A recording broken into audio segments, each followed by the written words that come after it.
Good morning, everyone, from Family Fellowship Center. Wanted to spend a few moments today to just offer maybe some words of hope in a time for many which might feel a bit hopeless.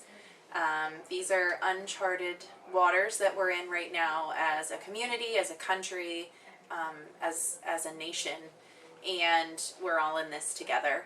So I wanted to spend some time this morning just talking to you a little bit about maybe just getting some perspective and how we can find the good in what doesn't feel so good right now. I have been reminded several times in the last week or two for practicing the pause. Some of us, many of us, are currently working from home. I recently made the transition of, my office closing down and having to set up at home. I have 2 small children in school, so making sure that they're set up and creating a new normal, not just for them, but for myself, and finding space where we can all work. And it feels a little bit sometimes like chaos. But taking a moment to really find the beauty in all of it. And right now is a time for all of us to have some extra moments and to spend time with those who are closest to us, and gives us an opportunity to reach out beyond ourselves in some maybe creative ways to make sure that those closest to us, our neighbors, our friends, our coworkers, are doing okay as well. I've read several times, it's popped up in social media threads, it's popped up on the radio, it's popped up on TV, and I think it's just been a good reminder for me. A nice quote from Martin Luther. He was asked during the plague by some political figures, what are your thoughts on fleeing this plague and getting out of here? Like how do we get away from all of this? And his response, I'm going to read it to you word for word so that I don't misplace his words because they were so eloquently stated. He said that I shall ask God mercifully to protect us. Then I will fumigate, help purify the air, administer medicine, and then take it. I shall avoid places and persons where my presence is not needed in order not to become contaminated and thus, perchance, inflict and pollute others, and so cause their death as a result of my negligence. If God shall wish to take me, he will surely find me, and I have done all that he is expected of me. And so I am not responsible for either my own death or the death of others. If my neighbor needs me, however, I shall not avoid place or person, but will go freely as stated above. See, this is such a God-fearing faith because it's neither brash nor foolhardy and does not tempt God. I can't think of more fitting words for the time that we're in right now. He gives so much wisdom and so much faith in his statements that he's not afraid of the pestilence or the disease that's currently around him. He will take precautions and use the logic that God has instilled in us to stay safe and protect himself, protect those around him, and follow guidelines, but will not hesitate to help if he's needed. And I think that as believers, we can take that to heart and implement the same. There are guidelines out there to keep us healthy and safe. They feel scary, they feel restrictive, and they're all measures just to ensure that we minimize this COVID-19 virus that's going on so that we can get through this in a much quicker capacity and minimize the impact and the negative harm that it could cause. It can kind of feel like isolation, right? We're talking with these stay-at-home orders and working from home and kind of closing down, being exposed to large groups. It feels like isolation. It is not isolation. It is distancing, and that we aren't alone. We have each other. That's what these videos and podcasts are for, so that we can stay in touch with one another and see faces and have community and know that there will be a time quickly coming where we get to gather together again in a safe capacity.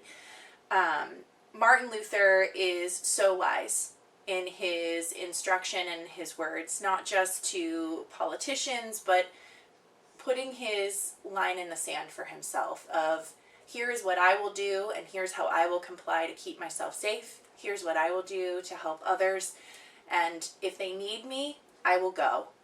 And I feel as the church, this is an opportunity for us to do that very thing.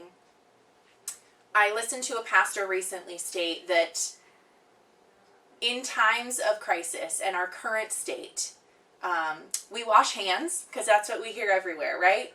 Wash your hands. Wash them religiously for 20 seconds. They give you songs to sing. He said, yes, we will do that. We will wash hands, and then we will wash feet. And what he means by that is we will follow the guidelines and the logic that God has given us, and we will do what we need to keep ourselves safe, but that at the same time, we are to be the hands and feet of Jesus in times just like the ones we're in, where we can now go and wash feet. And that's not just to our other fellow believers in our church community. Our local church has done a tremendous job of staying in touch and giving phone calls once a week to check in, and that's super important. But we have an opportunity to extend outside of our immediate church family and check in on those neighbors and those coworkers that we don't get to see, that we're used to seeing every day. Our kids' friends, their families. Picking up the phone and just saying, hey, I was thinking about you, just want to check in and make sure you're doing okay. Or, hey, how are you guys dealing with the new normal? It speaks volumes. And to show that we are not fearful in a time where most people are scared speaks volumes to our faith. And that's another point that I wanted to bring up, is that what feels scary should not make us fearful. Scripture clearly states that God has not given us a spirit of fear, but of power and of love and of a sound mind. And I feel that if we can implement that and really take that to heart, we are able to show that example to those who may not believe that there is something greater than ourselves that causes us to not be concerned, that causes us to want to help. I was always told as a child to find the helpers. Right? In any bad situation, find the helpers. We have the opportunity to be the helpers, to be the hands and feet of Jesus. We'll wash our hands, and then we'll wash feet.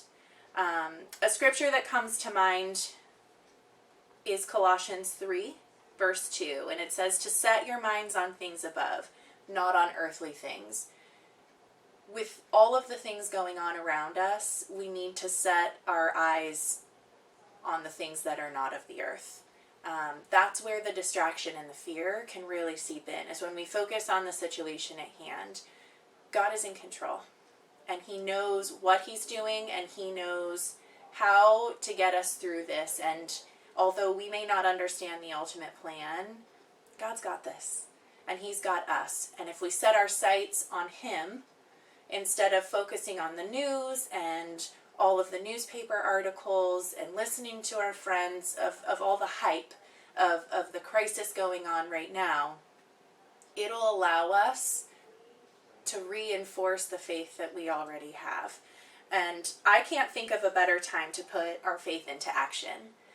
We talk about having faith all the time. Our little kids did a recent craft on having faith like a mustard seed. And it's this tiny little speck of a seed, and that if we have faith that big, we can move mountains. And it's easy to say, and it's one of those memory verses and one of those ideals that we just flippantly can fluently throw out there.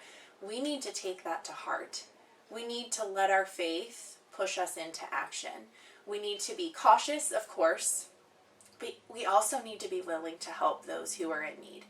There are going to be repercussions and things that will be a result when we get out of this thing on the other side, and people are going to need our help.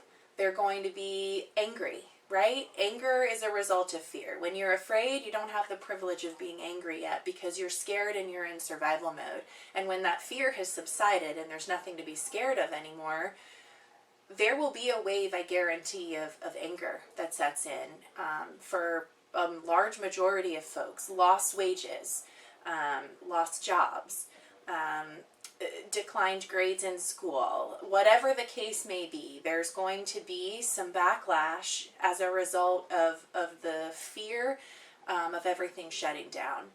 Again, we need to be the hands and feet of Jesus in this time and offer support and help and hope, and not let our faith waver because things feel scary right now outside.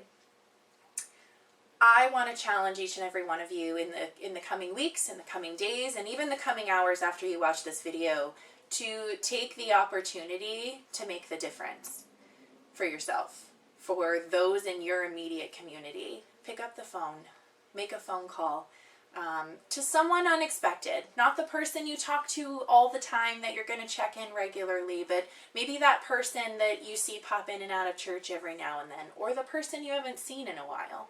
Maybe call your next door neighbor or knock on their door and go stand on the sidewalk so there's 6 feet of distance and just check in on them. Hey neighbor, how are you doing? That elderly couple, maybe drop off some soup or a meal or a snack. Bake them some cookies. Check in on your kids' friends and their families. There is a lot of stuff that people will be exposed to that is going to be hard. And we have an opportunity to show them love and grace and humility and kindness, and use this awful situation that we're in as a community to find our humanity and know that we're all in this together. Everyone's scared.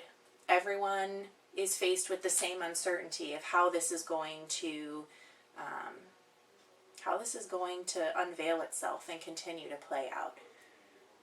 We can choose how to respond. We can choose to be consumed with fear and kind of cave in on ourselves, and that selfish survival nature takes in. I'm just going to think about myself right now, kind of like toilet paper. Everyone's stockpiling toilet paper right now because they're afraid, right?